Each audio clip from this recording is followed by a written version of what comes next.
Albinism is a condition that results in lack of pigment in either the hair, eyes, or the skin of those affected, and persons with albinism are said not to have melanin in their hair, skin, and eyes, and this makes them look pale, yet they are humans. Astigmatism, blurred vision or sensitivity to light, eyes, lazy eye, underdeveloped optic nerve or rapid involuntary movement, skin, loss of color or freckles. The condition also comes in different types: oculocutaneous albinism (OCA), ocular albinism, Hermansky-Pudlak syndrome, Sheda-Higashi syndrome, and Griscelli syndrome.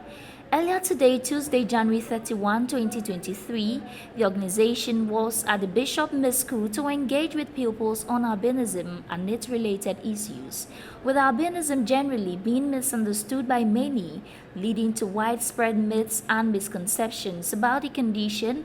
The organization believes this engagement would help to better understand the condition and reduce the level of discrimination against persons with albinism. Realized that we have most of these albinos or the persons with albinism in our communities that are being discriminated against. So we try as much as we can to sensitize the whole community where we have such people, so that they will love them, they will embrace them. And not only that, we also try as much as we can to also teach them about their condition, because we know that because of the lack of melanin in their system, they are prone to cancer and other diseases. So we try as much as we can to train them and also to help them to stay healthy, to stay out of the sun, because the sun is not really their friend. Albinism Project Manager Andrew Swamidaklo in an interview gave his take as to whether or not the living conditions of persons with albinism are satisfactory. There's a lot that needs to be done. The sensitization is not enough. This is to sensitize the general public to understand and accept the condition and also embrace those living with the condition. But as to whether the living condition of persons with albinism is satisfactory, no. There are a lot of factors to getting a satisfactory or good standard of living. Most people have the fear of children or people with albinism. They believe that when somebody, especially when they engage a lady with albinism in the front desk, and the person come to visit and then meet that person with albinism, the person may be discouraged. Personally, I face a situation like that. I walk into an office and then the receptionist just jumped out of her seat and then started running away. And I asked, why are you running away? And she says she's afraid. So these are some of the things that does not lead to a good standard of living for persons with albinism. Another issue I can think about is parents, the women who give birth to 3 children with albinism, live in a very poor situation because of the belief that, and in most cases the fathers tend to run away from these children because they believe that this cannot be we don't have this person in our family, so why should we give birth to? Then they leave the women to go fend for themselves. And this living with a child and being a single mother, and also living with a child who is not accepted in the society. However, he lamented that teachers do not have requisite knowledge on albinism and how to engage pupils. Education is the bedrock of the good standard of living. The reason I say that is, albinism comes with a disabling condition of low vision. And in the classroom, teachers do not have that adequate time for children with albinism to go through education with success. So many could not progress because they failed the BEC or they failed the WASI, and they could not go to the universities and get better jobs. Even talking about jobs, we complete universities. Those of us who are able to struggle through to go through to complete the university and have the university degree, we could still not get job because of the perception that we do not have the requisite skills or the strength to be able to perform at work. So many employers shun from engaging persons with albinism. And also because of the myths that surround the condition, that persons with albinism are associated with curses. They believe that the mothers or the parents go to a god to take these children.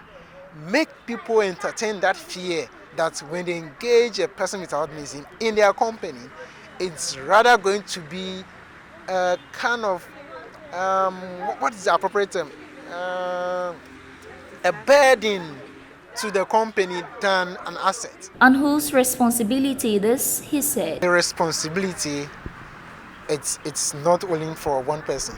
We have the parent themselves. First, both parents are the contributors to that child having the condition. So the parent needs to stand by this child and ensure that this child succeed in life. They have to love that child and then accept that child. And when they do that, probably the close neighbors will also accept that child and love that child. You can see the little Zainab in this school. She has her crop of friends.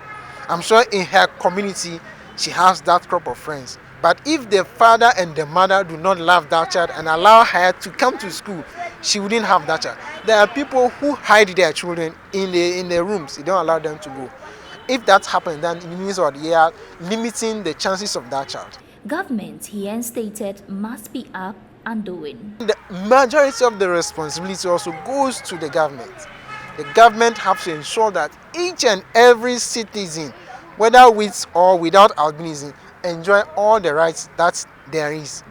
And then what is lacking for people with albinism, one is what it is the government, even the NGOs, what we do is to supplement the government's work. But in the case of children or people with albinism, government does nothing.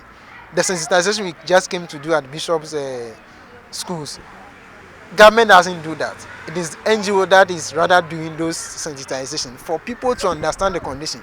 So one, the responsibility lies on government to ensure that each condition, each person living with any condition in Ghana, that condition is accepted, is understood, and then is embraced, so that what the society can embrace and accept that condition and also support that person to excel in life.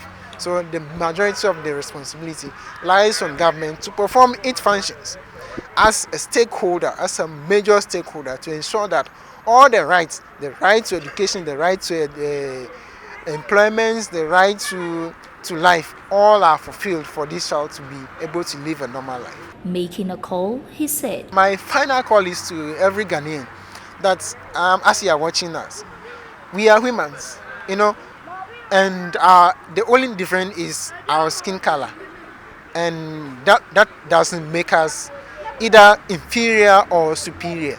When you look at, I always say this, when you look at the forest, there's green, but there's different shades of green. When you look at our human nature, we might say we are blacks, but we have different shades of black. That is how God himself made the world beautiful.